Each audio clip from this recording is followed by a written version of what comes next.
G'day Reds fans and welcome to another episode of the Purebred Reds Adelaide United Fan TV. I am your host as always, Ellis Gelios, and tonight we are here to review the game against the Central Coast Mariners over the weekend in round 3 of the A-League. It was a 3-0 victory to Adelaide United. Very comprehensive performance indeed. Importantly as well, it moves us up to 3rd place on the table. Craig Goodwin getting on the score sheet with 2 goals, and a young Apostolos Stamatolopoulos popping up after returning from international duty to also score a goal early on for us to complete that result. Just going over some quick stats, perhaps unsurprisingly, given that we looked to be countering for most of the game, particularly after going up 2-0 so early on.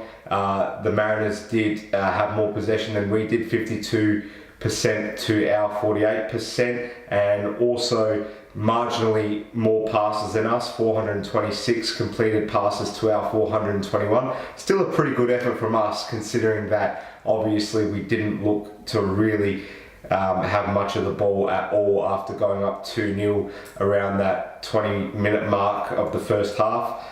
Really, it was just a case of trying to spring them on the counter every time they gave the ball away throughout the remainder of the contest. You'd think they'd really boss us when it comes to the overall stats in the end there, but not really. So again, reflects really well on us.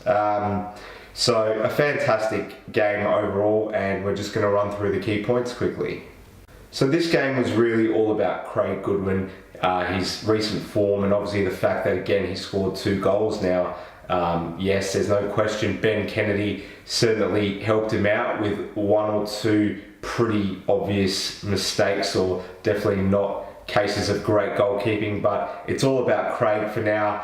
The headlines the following day from that game pretty much continually talking about the fact that he has to be a lock-in for the Socceroos squad to go to the Asian Cup, and even going as far as to touch on a subject that I recently delved into on this show, which is sort of discussing how long we can realistically keep Craig Goodwin. Can we keep him beyond January at this rate, given that there's going to be a transfer window that opens around that time?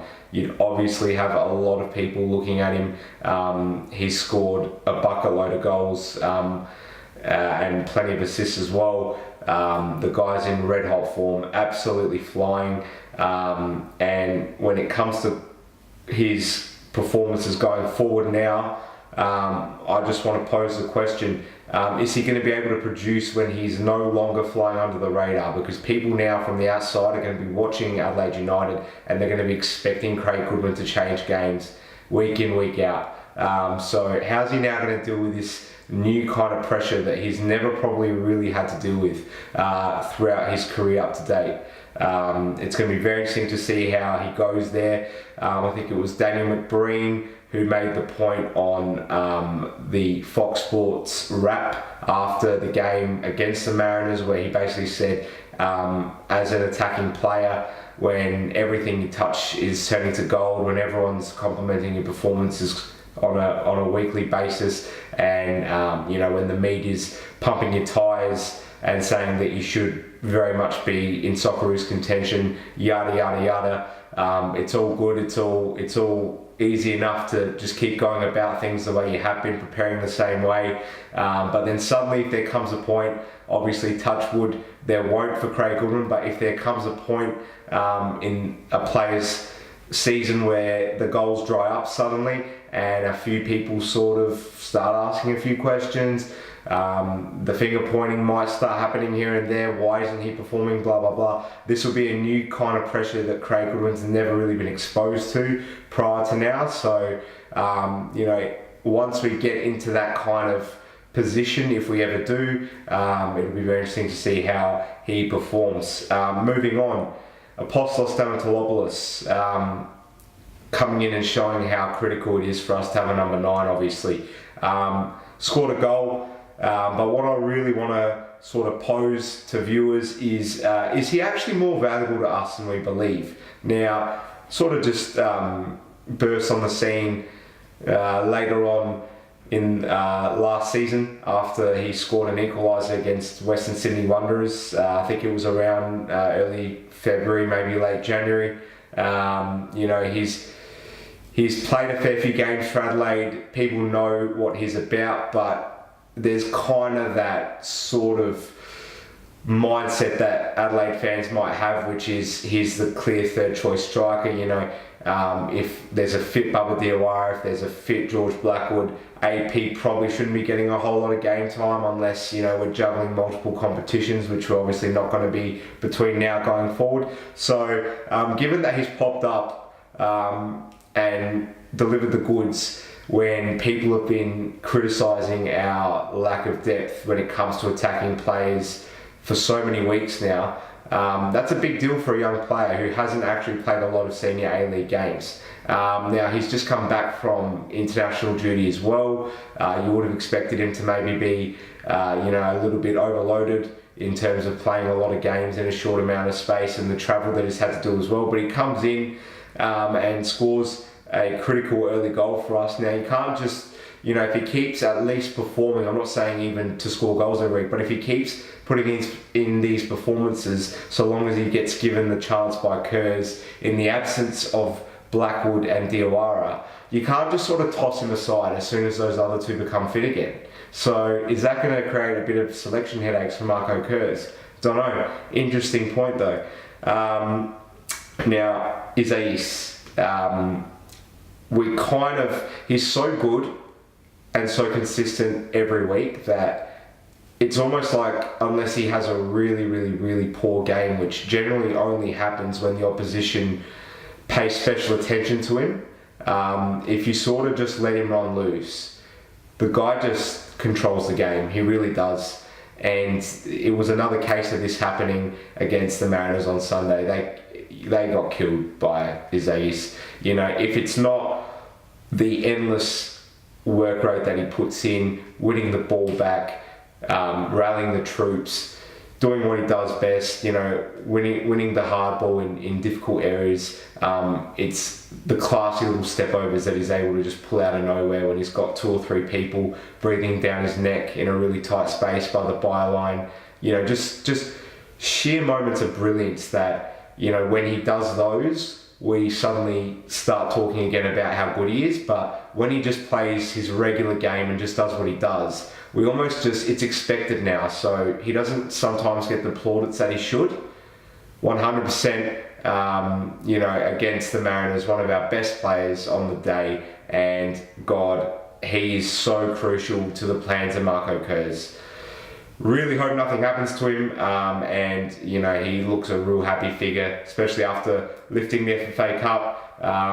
Saw him getting around a lot of the social media activity that was going on involving him and the Cup celebrations. So hope he stays happy and in the form that he's in. Ryan Kiddo and Nikola Miliuznic are back in the fold for selection, which is great. Gives us plenty of options coming off the bench when it comes to impact. Miliuznic certainly came on and looked tidy enough, didn't get a whole lot of game time, but Ryan Kiddo did get thrown in for about 10 or so minutes, can't remember exactly how long for. Did really well to get into some great positions during advanced periods of our attacking play. But let's be honest, he probably should have had 2 goals. And if there's one thing that you're gonna always, maybe question about Ryan Kiddo, it's his ability to provide final product. Sounds strange to say about someone that was our top scorer last season, but he can be guilty when it comes to missing a couple of easy chances here and there. Probably showed that against the Mariners again on Sunday, but probably the only real negative to take out of the game. Clean sheet for Izzo, very commanding performance from the young man in the Adelaide United goals, and I'm sure a delightful viewing experience for the Izzo army.